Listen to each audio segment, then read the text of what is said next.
Hello, and welcome to Powerful Places Podcasts.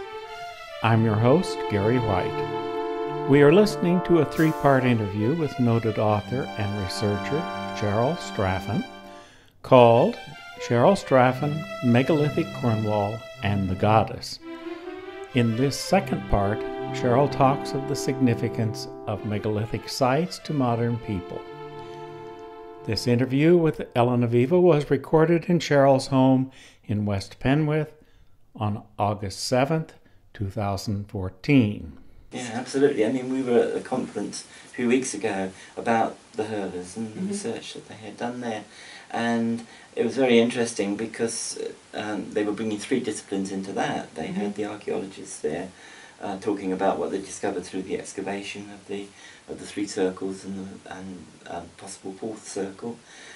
They had the archaeoastronomer there talking about the alignments to neighbouring hills and tors at the equinoxes and solstices, all of which we've been talking about for so many years. Yeah. And they had a geologist there, who I think you know, Callum, whose work has shown that the stones in the hurlers' circles came from different parts of Bodmin Moor, and different circles had stones from different areas, which raises a whole lot of new questions, such as, you know, perhaps the circles were built at different times and they brought stones from different places, or perhaps they were built by different tribes, so that you know each tribe had a responsibility for a different circle. And it's like all these things, the more we learn about these places, the more questions it raises, which is the excitement of research and of ideas. And it's, you know, it's what kept me going for 50 or more years in Earth Mysteries. You started young. Yeah, thank you. Not that young.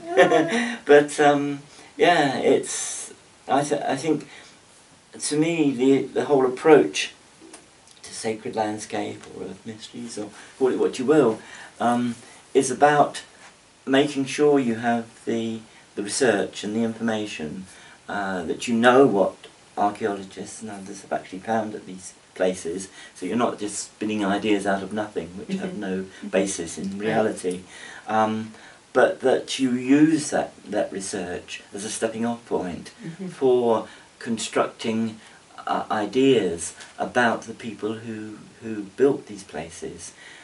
To me, it's not the sites themselves per se that are important, though they undoubtedly are, but I like to get behind that and try and get into the mindset of the people who built these places and their relationship to the sites, because sites in themselves don't mean very much unless we relate to them. It's the interaction between us and the sites that brings these places alive and continues to keep them alive because of our connection with them nowadays. And that's what interests me. It's the thought processes and the ideas and who these people were that built the sites in the prehistoric period, and also how these sites have been used and visited since that period, and the experiences that people have at the sites today, which are just as valid in their own way, in that, because they are creating a relationship with the ancient sites as well. Well, that was actually going to be my next question. Oh, sorry too. about that. No, You can still give it. No question, no problem. Because first, drawing on something you just said, which was, I'll just say briefly, we were at Pendine Fugu with you yesterday, and you provided this lovely description of, you know, how it was oriented to the side passage would have been oriented to the northwest, which, if it had been opened in some way originally, if the stone that blocked it would have been moved, you could have seen the summer solstice sunset into the sea at that point. And we were sitting in there, and I mean, what an amazing, powerful place. You know, just one of the most memorable places. And it is about the experience that we had. It's not about it's an object that we're sort of, oh, look at this. You know, it's really about interaction. So my question to you, which I think you've sort of begun to answer, was how you see these places being relevant to us today. Yeah, yeah. Well, I think that people are very much drawn to these places, and they're particularly drawn to places where they can have some experience of being at the place that is not overtly commercialised. Now, I understand that with very large sites, you know, with thinking perhaps of Newgrange in Ireland, or Gabrinis in Brittany, Stonehenge in Britain, there needs to be some sort of people management, because simply the sheer volume of visitors that these places get. But I think it's important that the management of that is as sensitive as possible and allows people as good a visitor experience of the places as possible. And despite all the thousands of people who go, for instance, to Newgrange in Ireland, it is still a very special experience being able to visit the site. You have to go on a journey to get to the site, and when you get there, although there's a guide and although there's a limit on the numbers, they still allow you into the chamber of the tomb, and they still recreate the experience of the midwinter solstice sun entering the chamber, and it is, you know, as far as it can be, given the popularity of sites like that, a positive experience. But I think for a lot of people, they want more than just that, and they want to be able to visit ancient sites on their own terms, if you like. They want to be able to go to them, spend as much time with them as they wish to, and come away with an enhanced experience of them.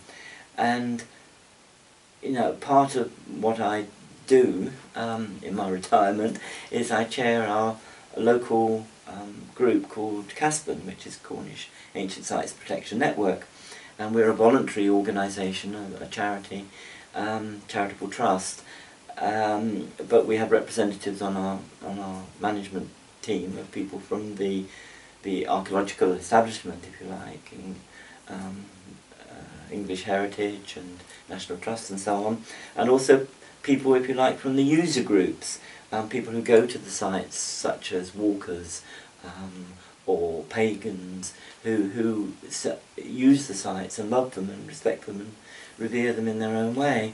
And, you know, we continually are looking at how these sites are presented to people. Sites need to be accessible so people can get to them, but they need not to be over-presented. So you don't want hundreds of signs and a discrete interpretation board, or a sign giving people details of where to contact for further information and so on, is fine. But you want people to be able to go and experience the site for themselves. I can't say exactly as the people who built it would have done, because we don't know exactly how they did do it. And besides which, over millennia, sites have changed. You know, they've fallen down, or they've been reconstructed, or, you know, they're not necessarily going to be exactly as they were built. And even when they were built, you know, they were changed and stones were moved around over time. So there isn't really a point in time where you can fossilise and say this site was like this, because everything changes, including people's use of the sites. But nevertheless, you want to give people the opportunity of experiencing the site. And that could be on a number of different levels. Some people go to the sites perhaps to visit it and see it because it's ancient, and because it represents a period that we can't be certain about the answers to, so therefore it raises a lot of questions and therefore a lot of interest as to what the site might mean and how the site might have been used. Some people want to go and just take a photograph and collect as many sites as possible. Others want to go and have a deeper experience at the place. Perhaps they want to just stay there and and soak in the atmosphere. They want to meditate at the site. Perhaps they just want to spend some time with it and try to get to know it a little bit more. And I think you have to allow all those approaches and all those uses of the site. The important thing is that although many of these sites are nominally in state care, they don't belong to the state. They belong to all of us. The people who built them and cared for them and loved them over the years were our great ancestors. They were sites that people have gone to or not gone to, particularly during periods when it was not acceptable to visit these places, because they were thought to be the places of the devil, or places that were not good in a overtly Christian society for people to visit. But then again, I think with the coming of the 20th and 21st centuries, there's been a huge surge of interest in these places that people want to visit because they represent something that we've perhaps lost in our modern society. And can you say more about that? Well, I think... because that gets at the relevance. Yeah, I think for many people visiting some of these places, they represent a culture which is very different to ours. It was a culture that was so much more in tune with nature and the environment. We have lost so much of that. There are people who are actively trying to discover and re-establish those links with the natural world. But we have lost a great deal of that in our times. The people who built these places were clearly in tune with the cycles of nature. Their sites are aligned to both significant natural landscape features and also the passage of the sun and the moon around the earth. They were aware of that, they lived it every day. They were in tune with it, and they built their monuments probably to celebrate many of those things. They built them partly perhaps to give thanks to the Earth Mother who had fed them and nurtured them and gave them everything that they wanted, and partly to connect with the sun and its passage through the year, and the moon and the stars. There's some theories that think that to these people they thought their ancestors lived in the stars, and the spirits of people when they died returned to the stars. So for them the whole universe was a living thing. Every stone, tree, plant, fish, everything had a spirit, and the spirit was totally interconnected like a giant spider's web. So we didn't exist in isolation, but we were connected to everything else in the natural world and to every other creature.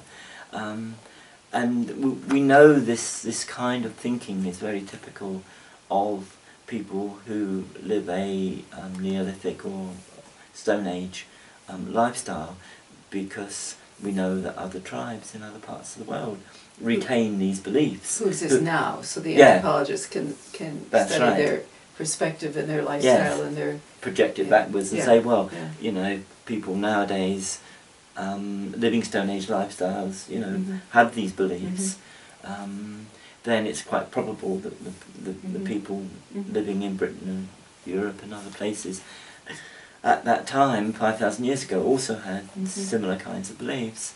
So, yeah, I think there's an awareness that the people who built these sites had a much deeper connection to nature, to the cycles of the heavens, and the interconnectivity of all life. And that is something we've lost. We've become much more self-obsessed, much more materialistic, perhaps in an inevitable consequence of so-called progress. As we have more material possessions, then it encourages us to want even more.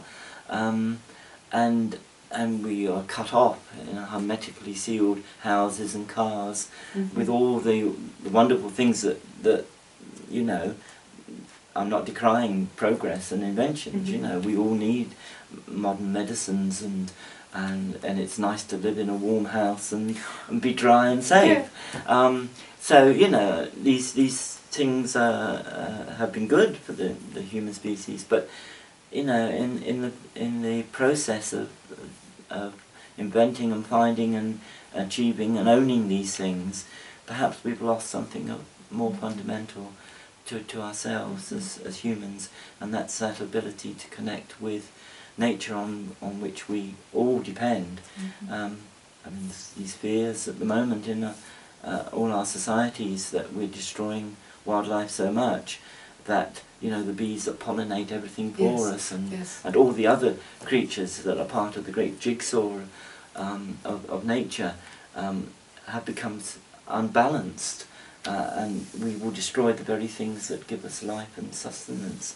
So, you know, along the way since the Neolithic and Bronze Age time, we have achieved a great deal, and we have a much easier lifestyle than probably they did.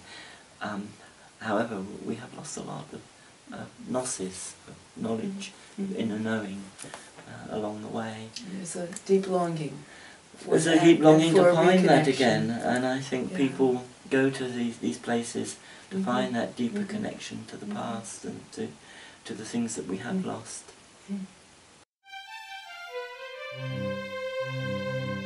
Go to www.powerfulplaces.info for more information about Cheryl and the other podcasts in this series.